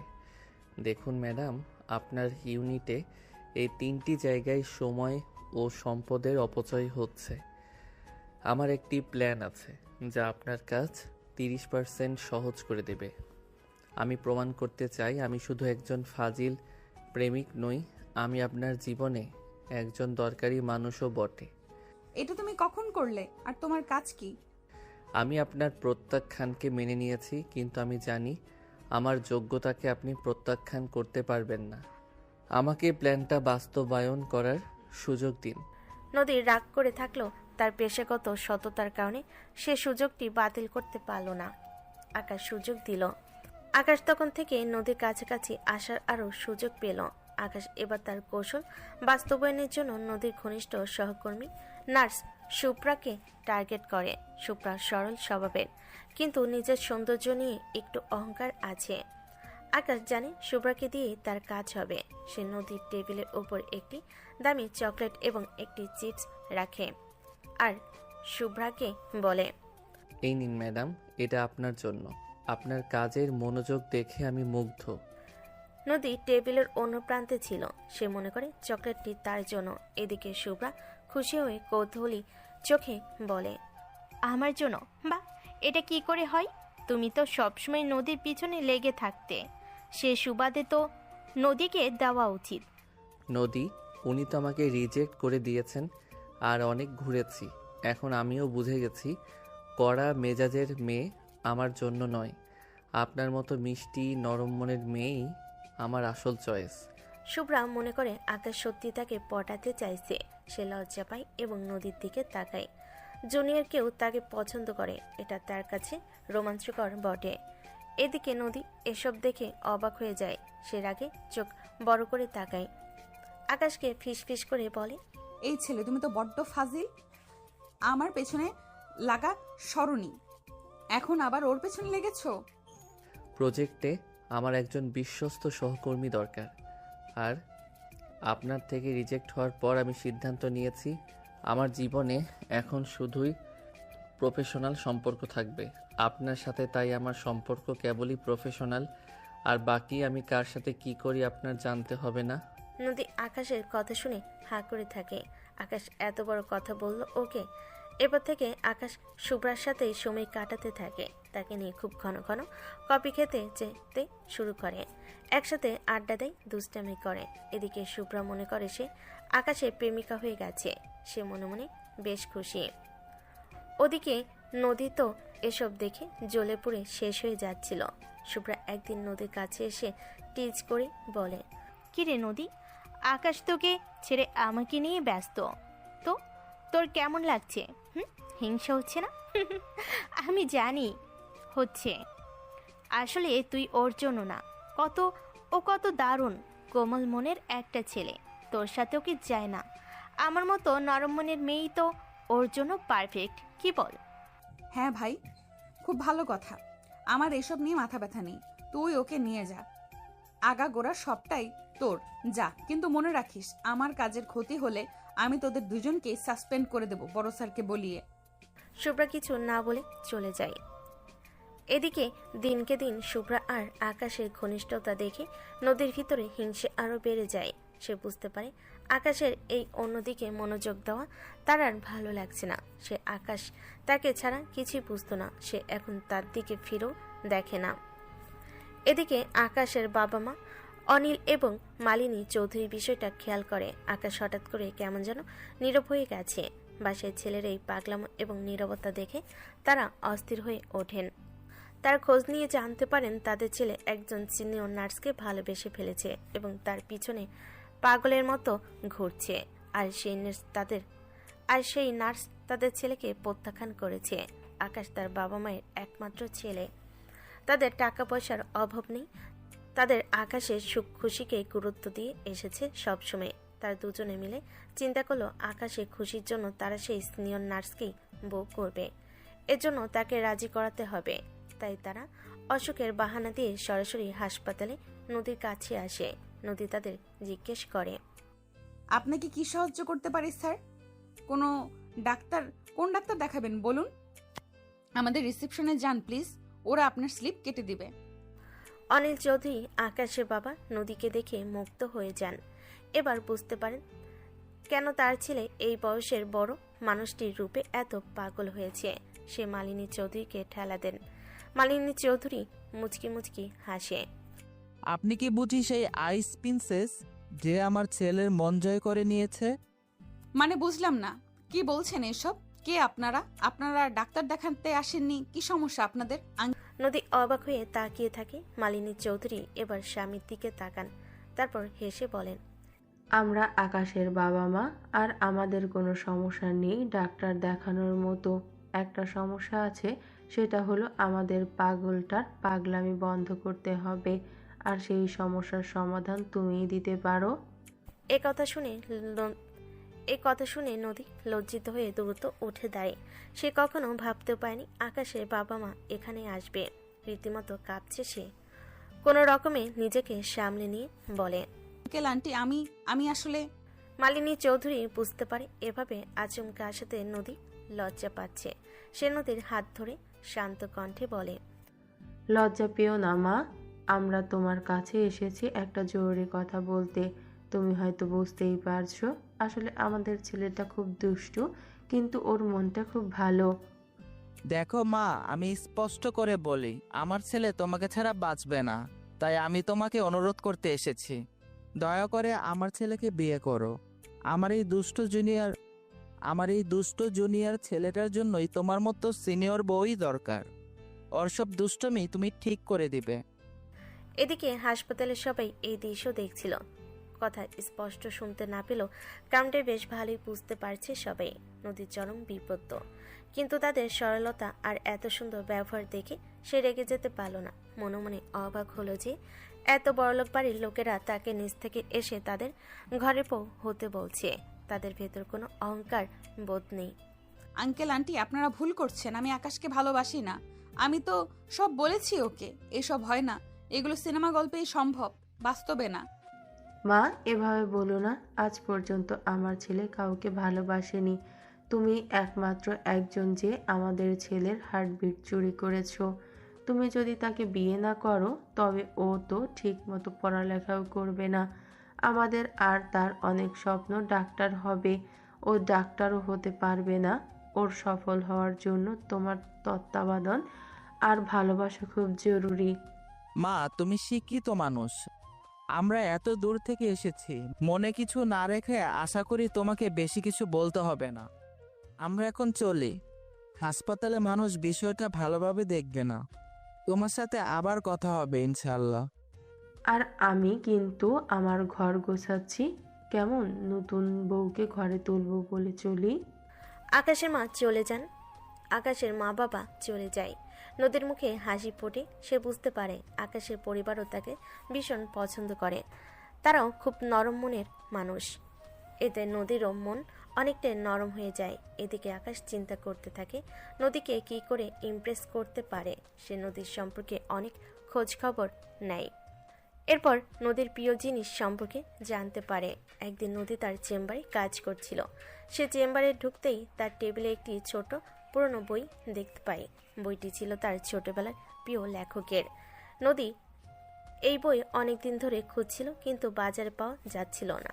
নদী বইটি হাতে নিয়ে অবাক হয়ে ভাবে, এটা এখানে কি করে এলো? আমি তো এই বইটাই কত খুঁজেছি। আকাশ তখন দরজায় দাঁড়িয়েছিল। নদীর মুখে হাসি অজান্তে ফুটে ওঠে। আকাশ শান্ত কণ্ঠে বলে, আমি রেখেছি। আমি জানি আপনি আপনার পুরনো জিনিসের প্রতি খুব দুর্বল।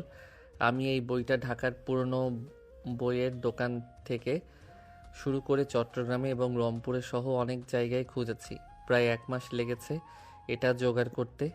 তা এই সব করার কারণ? তুমি আমাকে ইমপ্রেস করতে যাচ্ছ? না, ইমপ্রেস না। এসব করার কারণ আপনার মুখের ওই মিষ্টি হাসিটা দেখা। আর আমি আপনার জীবনের প্রতিটি ছোট স্বপ্ন পূরণ করতে চাই আমার সাধ্যমতো।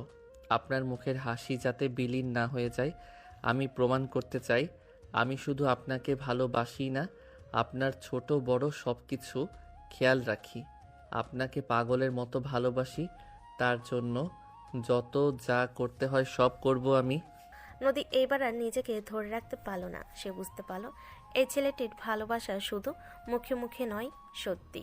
নদী আবেগ ধরে রাখতে না পেরে বলে, আমি জানি না কি বলবো, তুমি সত্যিই পাগল। আকাশ নদীর কাছে আসে, তারপর নদীর হাত আলতো করে ধরে।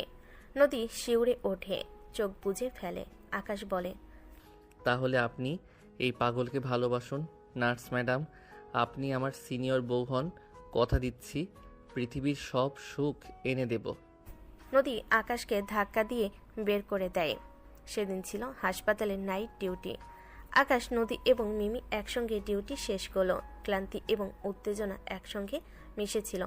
আকাশ নদীকে চা খাওয়ানোর বাহানায় হাসপাতালের ছাদের উপর নিয়ে যায়। চাঁদনি রাত, মৃদু বাতাস। আকাশ চা এগিয়ে দেয়। এই নিন ম্যাডাম, আপনার কাজ দেখে দিন দিন মুগ্ধ হচ্ছি। অনেক কাজ করেছেন, এবার একটু চা খান। চায়ের কাপে চুমুক দিয়ে একটু রিল্যাক্স হওয়া উচিত। নদী চা খেতে যায়। আকাশের মাথায় তখন দুষ্টু বুদ্ধি উকিয়ে দেয়। সে ইচ্ছাকৃতভাবে নদীর হাতে সামান্য গরম চা ঢেলে দেয়। নদী হালকা ব্যথা পেয়ে চেঁচিয়ে ওঠে। কি করছো আকাশ? আকাশ এমন ভাব করে যেন সে ইচ্ছে করে করেনি। তারপর দ্রুত নিচে দৌড়ে যায়। ব্যান্ডেজ এনে দ্রুত ব্যান্ডেজ করে দেয়। ও মাই গড, আমার ভুল হয়ে গেছে। আপনাকে আমি কষ্ট দিলাম, কিন্তু বিশ্বাস করুন ইচ্ছে করে হয়নি। আকাশ খুব যত্ন নিয়ে নদীর হাতে ব্যান্ডেজ করে দেয়। ব্যান্ডেজ করার সময় তাদের চোখাচোখি হয়। সেই মুহূর্তে যেন দুজনের মনেই আবেগের স্রোত বইতে থাকে। নদীর এক ধরনের ভালো লাগা কাজ করে। আকাশ নদীর চোখে চোখ রেখে ফিসফিস করে বলে, আমি আপনাকে কষ্ট দিতে চাইনি, কিন্তু দেখুন এই সুযোগে আপনার হাতটা ধরতেও পারলাম। আপনার জীবনে ছোট ছোট ভুলগুলো আমিই করব, আর সেই ভুলের ব্যান্ডেজও আমিই করব। তুমি খুব দুষ্টু ছেলে আকাশ। আপনি আমার সিনিয়র বউ হলে আমি আরো দুষ্টু হব। আপনি রাজি তো? নদী এবার আর না করলো না। সে মাথা নিচু করে হাসলো, তারপর হালকা করে মাথা নাড়ল। নদীর এই নীরব মাথা নাড়ানো আর সেই হাসি ছিল আকাশের জন্য সবচেয়ে বড় পুরস্কার। নীরবেই যেন নদী প্রথমবারের মতো হ্যাঁ বলল। আকাশ খুশিতে নদীকে জড়িয়ে ধরল, তারপর লজ্জা পেয়ে ছেড়ে দিল। নদী লজ্জায় তাকাতে পারছে না। তারপর তারা ছাদ থেকে নেমে আসে। ছাদের উপর থেকে নেমে আসার পর আকাশ আর নদী একে অপরের দিকে আর চোখে চোখাচোখি করে। তাতে যেন মিশেছিল এক নতুন অঙ্গীকার। আকাশ আর নিজেকে সংযত রাখতে পারে না। হাসপাতালে সবাই ব্যস্ত ছিল। তখন আকাশ একটি ফুলের তোড়া হাতে নিয়ে নদীর ইউনিটে প্রবেশ করে। তার মুখে সেই পুরনো দুষ্টু হাসি ফিরে এসেছে। আকাশ একটু জোরে হেসে ফুলের তোড়া নদীর দিকে এগিয়ে দিয়ে বলে, শুভকামনা নদী ম্যাম, নাকি এখন থেকে প্রিয়তমা ডাকবো? এই নিন, আপনার জুনিয়র প্রেমিক আপনার জন্য গোলাপ এনেছে। আমাদের প্রেমের শুরু এই গোলাপ দিয়েই হোক। নার্সিংরুমে সবাই চমকে ওঠে। মিনা হেসে ওঠে। সুব্রত ভয়ে ভয়ে চোখ ঢেকে ফেলে। সে যেন নিজের চোখকে বিশ্বাস করতে পারছে না। নদী অপ্রস্তুত হলো, তার মুখে হাসি ফোটে। নদী ফুলের তোড়াটা নিতে নিতে চোখ বড় করে বলে, আকাশ এইসব কি? হাসপাতালের মধ্যে এসব নাটক কেন? তোমার সাহস তো কম নয়। ছি, লোকে কি ভাববে? সাহস তো আপনিই দিয়েছেন সিনিয়র বউ। রাতে তো আর আপনি আমাকে তাড়িয়ে দেননি, বরং নিজের করে নিয়েছেন। তাই আমি এখন আপনার অফিসিয়াল প্রেমিক, সেটা সবার জানার দরকার আছে না? ও মাই গড, নদী তুই রাজি হয়েছিস? আমি তো জানতাম, তোর চোখ দেখে বুঝেছিলাম। নদী লজ্জিতভাবে মাথা নিচু করে হাসে। কিন্তু এই সম্পর্কের কথা মুহূর্তেই পুরো হাসপাতালে ছড়িয়ে পড়ে। হাসপাতালের করিডোরে, ক্যান্টিনে সবার মুখে একই কথা, সিনিয়র নার্স আর জুনিয়র ইন্টার্ন ডাক্তারের প্রেম। ডক্টর রহমানের কানেও যায় বিষয়টা। কিন্তু এই খবর যখন হাসপাতালের প্রধান সার্জন ডক্টর রহমানের কানে পৌঁছালো, তখন তিনি মোটো খুশি হতে পারলেন না। তিনি রক্ষণশীল ও পেশাদারিত্বের প্রতি অন্তত কঠোর। একজন সিনিয়র নার্সের সাথে ইন্টার্ন ডাক্তারের সিসি, তার হাসপাতালই তো বদনাম হয়ে যাবে। তিনি তৎক্ষণাৎ আকাশ ও নদীকে তার চেম্বারে ডেকে পাঠালেন। পরের দিন সকালে তারা ডক্টর রহমানের চেম্বারে গেল। ডক্টর রহমানের চেম্বারে পরিবেশ গম্ভীর ও চাপা উত্তেজনাপূর্ণ। নদী আর আকাশ দ্রুত রুমে আসলো। ডক্টর রহমান চশমার ফাঁক দিয়ে তাকে অন্তত কণ্ঠর স্বরে বলেন, আকাশ আর নদী, তোমরা দুজন কি আমাকে নিয়ে মজা করছো? হাসপাতালের ভেতরে এসব কি ধরনের ফাজলামো? স্যার, আমরা কোনো ফাজলামো করিনি। আমাদের সম্পর্কটা সত্যি। আমরা খুব দ্রুত বিয়ে করতে চলেছি। বিয়ে? তোমরা কি জানো তোমাদের বয়সের পার্থক্য কত? আর নদী, তুমি একজন হেড নার্স, তোমার জুনিয়র ইন্টার্নের সঙ্গে তুমি প্রেম করছো? এটা আমাদের হাসপাতালের নিয়মের পরিপন্থী। এটা পেশাদারিত্বের চরম অবমাননা। লোকে শুনলে হাসপাতালের বদনাম হবে, বলবে এখানে এসব চলে চিকিৎসার বদলে। স্যার, প্রেম কোনো বয়স মানে না, আর আমাদের ব্যক্তিগত সম্পর্ক আমাদের পেশাদারিত্বে কোনো বাধা সৃষ্টি করবে না। আমি আপনাকে কথা দিচ্ছি। আর লোকে তো কত কিছুই বলবে, তাই বলে কি খুশি থাকা ছেড়ে দিব? তুমি আমাকে কিসের কথা দিবে? কোনো কথা দিতে হবে না। তোমার আকাশ যা করার করে ফেলেছো, তবে এই মুহূর্তে তোমাদের সম্পর্ক সবার থেকে গোপন করতে হবে, নতুবা আমি নদীকে তার পথ থেকে সরিয়ে দেব এবং তোমার ইন্টার্নশিপ বাতিল করব। তোমাদের এই সম্পর্ক আমার হাসপাতালে চলবে না। স্যার, আপনি অন্যায় করছেন। আমরা তো শুধু দুজনকে ভালোবাসি, সেটা তো পাপ না। তবে লুকাবো কেন? অন্যায় করছি না নদী, আমি চাই তোমরা নিজেদের কাজের প্রতি মনোযোগী হও। তোমার যদি এই সম্পর্ক রাখতে হয় তাও ওপেনলি, তবে আকাশকে হাসপাতাল থেকে চলে যেতে বলো। এখানে এসব চলবে না, বাস শেষ। ডক্টর রহমানের এই শর্ত নদীর মনে এক বিশাল সংঘাত তৈরি করলো। মুহূর্তে প্রকাশ করার ভালোবাসার দ্বীপ জ্বলতে গিয়েও যেন মুহূর্তে নিভে পড়বে। সে কি করবে? ভালোবাসা নাকি বহু কষ্টের অর্জিত পেশা? ডক্টর রহমানের চেম্বার থেকে বেরিয়ে তারা নিচে আসে। আকাশ আর নদী দুজনেই চুপচাপ। কিছুক্ষণ পর নদী বলে ওঠে, দেখলে আকাশ, আমি এই ভয়টাই চেয়েছিলাম। তোমার কারণে আমার ক্যারিয়ার আজ হুমকির মুখে। আমি রাজি হতে চাইনি, কিন্তু তোমার পাগলামো আমাকে বাধ্য করেছে। প্লিজ নদী, আমাকে ভুল বোঝো না। আমি তোমার জন্যই লড়ছি। দেখবে সব ঠিক হবে। তুমি যদি এমন করো তবে কি করে হবে? লোকে তো বলবেই। লড়ছো? তোমার জন্য লড়াটা সহজ।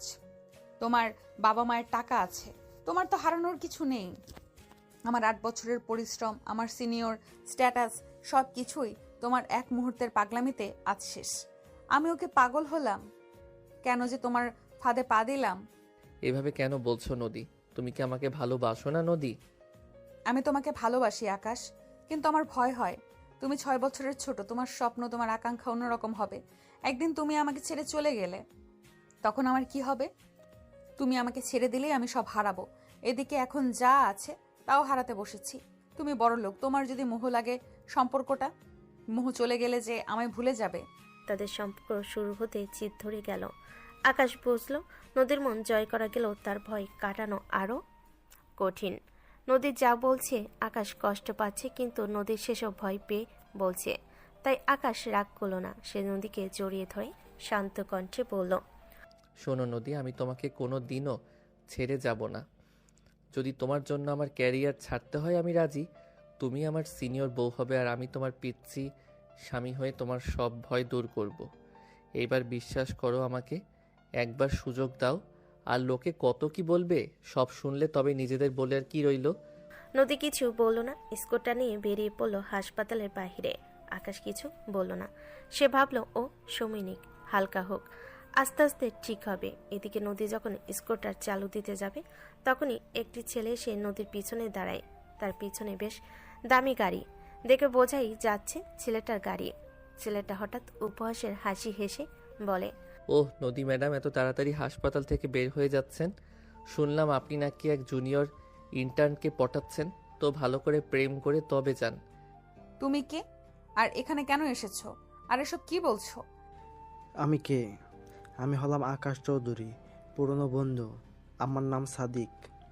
যাই হোক, আপনি ওর মতো একটা ছেলের জন্য নিজের কেরিয়ার বাদ করছেন। আসলে ওর বাবার টাকা ছাড়া ওর আর কিছুই নেই। আর আপনি ওর মতো একটা বাচ্চাকে পটাচ্ছেন কেন? আমি চাইলে আপনাকে ওর চেয়ে ভালো জীবন দিতে পারি। এ না মানে আমার পরিচিত ভালো ছেলে আছে, লাগবে নাকি? দেখো, আমি জানি না তুমি আসলেই কে, কি চাও, কিন্তু তুমি আকাশকে নিয়ে কোনো বাজে কথা বলবে না। যাও এখান থেকে, তোমার কোনো কথা আমি শুনতে চাই না। আরে রাগ করছেন কেন? শুনুন, আপনাকে বলি, আকাশকে নিয়ে আমার একটা প্ল্যান আছে। আমি আপনাদের এই সম্পর্কটা আপনাদের হাসপাতালের ওনারের কাছে এমনভাবে রিপোর্ট করব যাতে আপনার কেরিয়ার মুহূর্তের মধ্যে শেষ হয়ে যায়। সাথে আকাশেরও। আকাশের সাথে আমার পুরনো কিছু হিসাব আছে। সুযোগ পাচ্ছিলাম না, এবার সুযোগ পেয়েছি। আমি আকাশকে অপমানিত না করে ছাড়ব না। আকাশ ঠিক সেই মুহূর্তে সেখানে চলে আসে। সাদিককে দেখে ওর মাথায় রক্ত চড়ে যায়। সাদিক ওর বন্ধু ছিল, কিন্তু এখন সম্পর্ক নেই। তারা দুজনেই বড়লোকের ছেলে, দুজনেই সমাজে স্ট্যাটাস আছে, কিন্তু বহু আগে তাদের মধ্যে দ্বন্দ্ব হয়, আর সাদিক এখন সেটার প্রতিশোধ নিতে ঘুরছে। আকাশ মনে মনে ভাবে নদীর সামনে বেশি রিয়াক্ট করলে সে ভয় পাবে, তাই সে শান্ত থাকার চেষ্টা করে, কিন্তু রাগ কন্ট্রোললেস করতে পারে না। দেখ সাদিক, তোর যত সমস্যা সেটা আমার সঙ্গে। নদীর সাথে আর একটি বাজে কথা বললে তোর জিভ টেনে বের করে দেব। কি করবি? মারবি? আর ম্যাম, আপনি এই ফাজিল ছেলেটার সঙ্গে সম্পর্কে জড়ালেন? বলে দিচ্ছি আপনাকে, এই ছেলের সঙ্গে জীবন কাটাতে আপনার কষ্ট হবে ম্যাডাম। আকাশ আর নিজেকে সামলাতে পারে না, সে এগিয়ে গিয়ে সাদিকের গলা ধরে ফেলে। নদীর সামনে তাদের হাতাহাতি শুরু হয়। হাসপাতালের সামনে আকাশ আর সাদিকের মধ্যে জোর মারামারি শুরু হয়। নদী ভয় পেয়ে যায়। সেই সময় সাদিক কাউকে ফোন করে। ঠিক তখনই সাদিকের বন্ধু গুন্ডা সেলিম সেখানে প্রবেশ করে। সেলিম এসে আকাশকে মারতে উদ্যত হয়। নদী এগিয়ে আসে এবং সেলিমকে থামায়। সাহস থাকলে আমাকে মেরে তারপর ওকে ধরো। হাসপাতালের সামনে এসব কি হচ্ছে? তোমরা কি জানো এই ছেলেটা আমার জীবনের সবকিছু, আমার হবু বর? নদীর এই সাহসিকতা আকাশকে অবাক করে দেয়। সে বুঝতে পারে নদী হয়তো ভয় পায়, কিন্তু সে তার ভালোবাসার জন্য লড়তেও জানে। সে আকাশকে খুব ভালোবাসে। আকাশ সাহস পায়, সে সাদিককে ধাক্কা দিয়ে বলে, সাদিক, তুই আমার ভালোবাসার ধারে কাছেও আসতে পারবি না। যা, তোর গুন্ডা বন্ধুকে নিয়ে এখান থেকে চলে যা। তোর শত্রুতা আমার সাথে, লজ্জা থাকলে মেয়ে মানুষের সাথে পুরুষগিরি দেখাতে আসবি না। সাদিক ও সেলিম অপমানিত হয়ে চলে যায়। আকাশ হাঁপাতে হাঁপাতে নদীর দিকে তাকায়। নদী আকাশের জামা ধরে কান্না করতে থাকে। তুমি কেন মারামারি করতে গেলে? যদি তোমার কিছু হয়ে যেত? আমার কিছু হবে না নদী, তুমি আমার সঙ্গে থাকলে আমার কিছু হবে না। তুমি তো আমার সবচেয়ে বড় রক্ষা কবচ, আমার সিনিয়র নার্স বউ। তুমি ভয় পেও না, তুমি আমার জীবনের একমাত্র ভালোবাসা আর আমার সিনিয়র বউ। আকাশের মধ্যে যে খানিক দূরত্ব ছিল। এখন দুজনেই বুঝতে পারল কিছু হয়ে গেলে তারা কেউ কাউকে ছাড়া থাকতে পারবে না। এতে তাদের সম্পর্কটা আরও মজবুত হলো। নদীর ভয় কেটে গেল। সে বুঝতে পারল আকাশ শুধু ভালোবাসতেই জানে না, ভালোবাসার জন্য লড়তেও জানে। এই ঘটনা যেন তাদের দুজনের বন্ধনকে আরও দৃঢ় করলো। তারা দুজনকে জড়িয়ে ধরে প্রতিজ্ঞা করলো সব বাধা অতিক্রম করে তারা এক হবে। নদী মুচকি হাসে। এদিকে হাসপাতালের সামনে সাদিকের সঙ্গে আকাশের মারামারি ঘটনাটি ডক্টর রহমানের কানে পৌঁছালো। এমনকি হাসপাতাল সহ আশেপাশের এলাকায় ছড়ালো। তিনি ভীষণ রেগে গেলেন, কিন্তু নদীর সাহসিকতার কথা শুনে কিছুটা অবাক হলেন।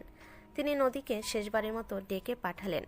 ডক্টর রহমানের চেম্বারে বসে আছে নদী।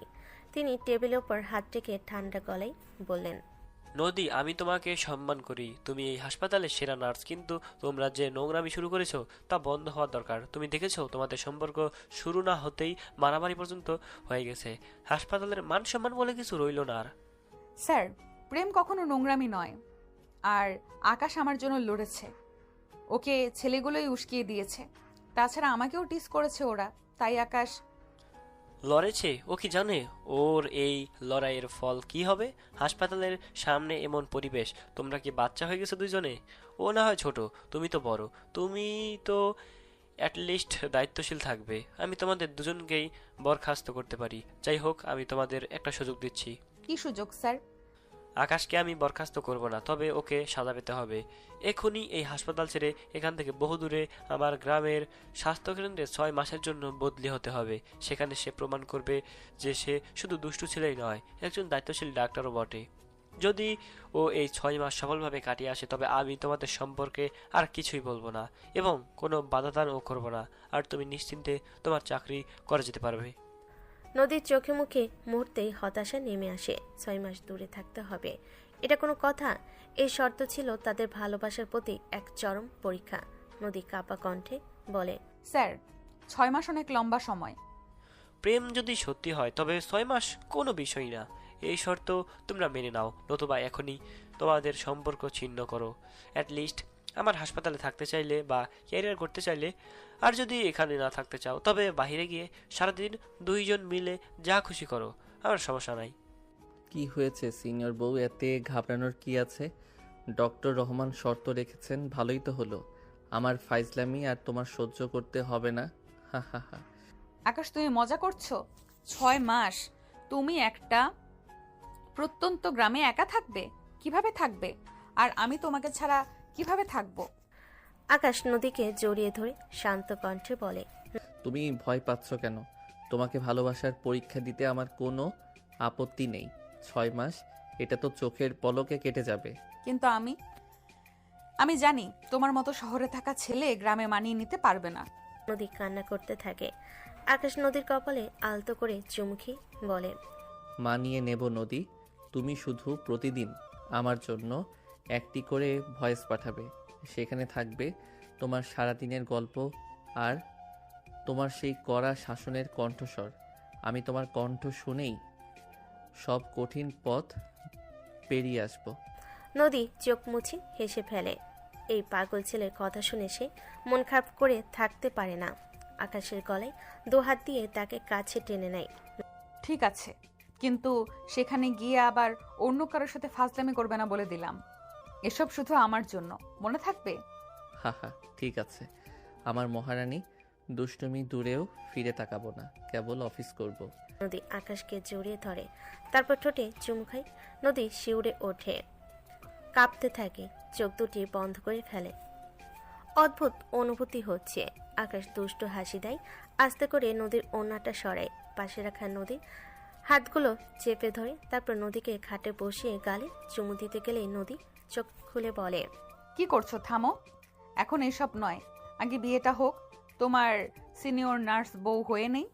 তাতে কি, আমি তো তোমাকে মনে মনে সিনিয়র বউই মানি। জি না, এখনো বউ হইনি। শুধু মনে মনে মানলেই হবে না, আসল বউ হতে হবে। আর 6 মাস আগে জঙ্গল থেকে কাটিয়ে আসেন স্যার, তারপর। এখন যান, অনেক রাত হয়েছে, কেউ দেখবে। কাল দেখা হবে। আকাশ হাসতে হাসতে চলে যায়। নদী মুচকি হেসে খাটে শুয়ে পড়ে। সারাদিনের ক্লান্তিতে চোখ বুঝতেই ঘুমের রাজ্যে চলে যায়। পরের দিন সকালে আকাশ চলে যাবে। তার বাবা মা মিনি, শুভ্রা এবং নদী সবাই এয়ারপোর্টে জড়ো হয়েছে। বিদায়ের মুহূর্তে সবার চোখে জল এসে পড়ে। আকাশ তার বাবা মায়ের কাছ থেকে বিদায় নিতে যায়। মালিনী চৌধুরী ছেলেকে জড়িয়ে ধরেন। বাবা, মন খারাপ করিস না। আমি জানি 6 মাস পর তুই জিতে এসে তোর সিনিয়র বউকে বিয়ে করে নিয়ে বাড়ি ফিরবি। তুই পারবি। যাই হোক, বৌমাকে প্রতিদিন ফোন করবি কিন্তু। চিন্তা করো না মা, আমি তো সারাদিনই তোমার বৌমার ভয়েস ডায়েরি শুনবো। হা হা হা। এবার বিদায় নেওয়ার পালা নদীর কাছ থেকে। নদী নিজেকে শক্ত রেখেছিল, কিন্তু চোখের জল পাত মানল না। নদী কাপ হাতে একটি সুন্দর প্যাকেট আকাশের হাতে তুলে দেয়। এই নাও, এটা তোমার জন্য। আর হ্যাঁ, সাবধানে থাকবে, কোনো ফাজলামো করবে না সেখানে। আকাশ প্যাকেটটা ব্যাগে রেখে নদীর চোখের জল মুছে বলে, ম্যাডাম আপনি কেঁদে ফেললেন? নদী আরো জোরে কাঁদতে থাকলো। আকাশ আর সহ্য করতে পারল না। হঠাৎ করে আকাশ নদীর হাত ধরে সবার সামনে হাঁটু গেড়ে বসে নতজানু হয়ে আবেগপ্রবণ কণ্ঠে বলে ওঠে, শোনো নদী, তুমি কেঁদো না। আমি আজ তোমাকে প্রতিশ্রুতি দিচ্ছি, এই 6 মাস আমি তোমার ভালোবাসার শক্তি নিয়ে কাটাবো। এই চ্যালেঞ্জ আমার জন্য তোমার কাছে আসার প্রথম ধাপ। আমি ফিরবো, আর ফিরেই তোমাকে বিয়ে করব। নদী আর কিছু বলতে পারে না। সে শুধু আকাশের দিকে তাকিয়ে মাথা নেড়ে সায় দেয়। আকাশ চলে যায়। নদী দাঁড়িয়ে থাকে, হাতে শুভ্রর দেওয়া টিস্যু। সে নীরবে চোখ মুছে। এরপর দিন কাটতে লাগলো। 6 মাস কেটে গেল দ্রুত। নদীর রাতগুলো কাটলো আকাশে পাঠানো টেক্সট আর তার ভয়েস শুনতে শুনতে। আকাশেরও তাই। এই 6 মাসে আকাশ কঠিন পরিশ্রম করে গ্রামে সুনাম অর্জন করে এবং ডক্টর রহমানের কাছে তার সফলতার রিপোর্ট পৌঁছায়।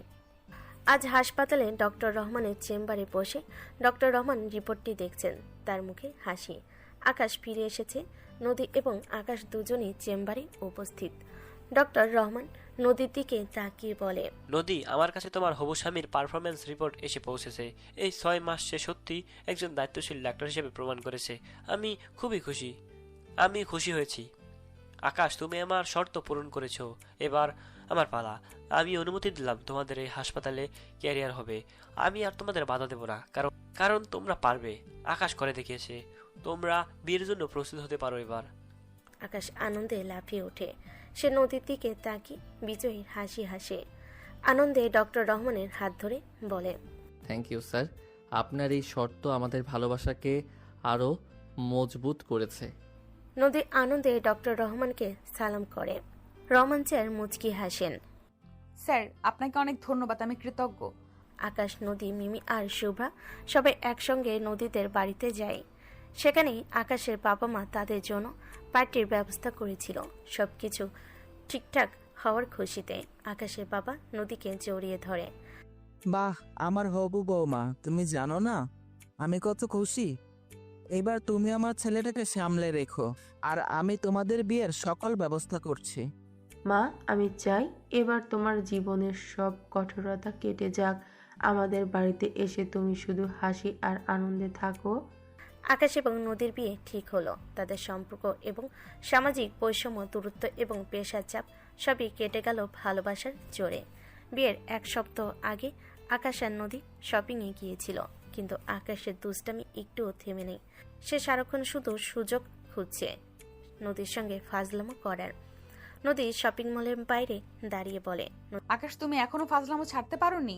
কেন ম্যাডাম, আপনি কি ভুলে গেছেন আমি আপনার ফাজিল জুনিয়র প্রেমিক? নদী কিছু বলতে যাবে, তার আগে আকাশ হঠাৎ হাঁটু গেড়ে বসে, হাতে একটি রিং বক্স নিয়ে বলে, শুনুন সিনিয়র বউ, আপনি এই জুনিয়র ছেলেটাকে বিয়ে করার জন্য প্রস্তুত তো? আমি আপনাকে 7 জন্ম ধরে জ্বালিয়ে মারব। নদী হেসে ওঠে, তারপর লজ্জিত হয়ে বলে, উঠে এসো, সবাই দেখছে। আকাশ উঠে দাঁড়িয়ে রিং পরিয়ে দেয়। দেখুক, আমি চাই সবাই দেখুক আমার সিনিয়র বউ কত সুন্দর। আর শোনো, বিয়ের পর কিন্তু তুমি আমার ডিউটি শিফট ঠিক করে দেবে। আমি তো বউয়ের আঁচল ধরেই বসে থাকবো। হা হা হা। আকাশের হাত ধরে দুষ্টু হেসে বলে, অবশ্যই তোমার ডিউটি হবে শুধু আমাকে আদর করা আর আমার সব কথা শোনা। আকাশ আর নদী দুজনেই হাসতে থাকে। আকাশ চৌধুরী বাড়িতে বিয়ের শানে বাজছে। আকাশ ও নদী বিয়ের আয়োজন চলছে জোর কদমে। যদিও বিয়েটা হচ্ছে দুই ভিন্ন বয়সের মানুষদের, কিন্তু দুই পরিবার তাদের সমান উৎসাহী। বিশেষ করে আকাশের বাবা মা ও অনিল মালিনী চৌধুরী এই বিয়ে নিয়ে সবচেয়ে বেশি ফুর্তিতে আছেন। তাদের একমাত্র ছেলে আশা পূরণ হতে যাচ্ছে। আকাশের বাড়িতে বিয়ের আগের রাত মেহেদি অনুষ্ঠানের আয়োজন চলছে। আকাশের মা নদীকে মেহেদি পড়াতে পড়াতে বলে, আহা আমার সিনিয়র বৌমা, দেখ তোমার হাতে মেহেদির রং কত গাঢ় হয়েছে। এর মানে হলো আমার ছেলে তোমাকে পাগলের মতো ভালোবাসে। আন্টি, আপনারা কি বলছেন? আমার লজ্জা করছে তো। নদী অনেক লজ্জা পায়। আকাশের মা হেসে দেয়। আকাশ নদীর পাশে বসে মিমি ও শুভ্রাকে দেখি বলে, দেখলি তো মিমি, দেখলি শুভ্রা, আমার বউ অলরেডি সিনিয়র বৌমা হয়ে গেছে। বলেছিলাম না ও আমার হবেই, আমিও এখন জুনিয়র বর হয়ে যাব। হা হা হা হা। তোরা দুজনই পাগল। শোনো নদী, আকাশ কিন্তু এখনও একটুও বদলায়নি। রোজ তোমায় নতুন নতুন দুষ্টুমি করে বিরক্ত করবে এই ফাজিল। সাবধান। মিনি, শুভ্রা, মিমি সবাই আনন্দে মেতে ওঠে। এ সময় আকাশের বাবা অনিল চৌধুরী নদীর কাছে আসেন। বৌমা, একটা কথা জিজ্ঞেস করব? আমার ছেলে নাকি তোমার হাতের বানানো পাস্তা খুব ভালোবাসে। বিয়ের পর রান্নাঘরের দায়িত্বটা কিন্তু তোমাকেই নিতে হবে। হা হা হা হা। এত বছর পর বৌমা আসবে, এবার আমরাও বউয়ের হাতের রান্না খাবো। আঙ্কেল, আমি তো নার্স মানুষ, রান্নার চেয়ে রোগী দেখাই ভালো বুঝি। রান্না তেমন একটা পারি না, তবুও আকাশ যদি আমার হাতের ডায়েট চার্ট মেনে চলে তবেই ওর পাস্তা খাওয়া হবে। আর আপনারাও মজার মজার রান্না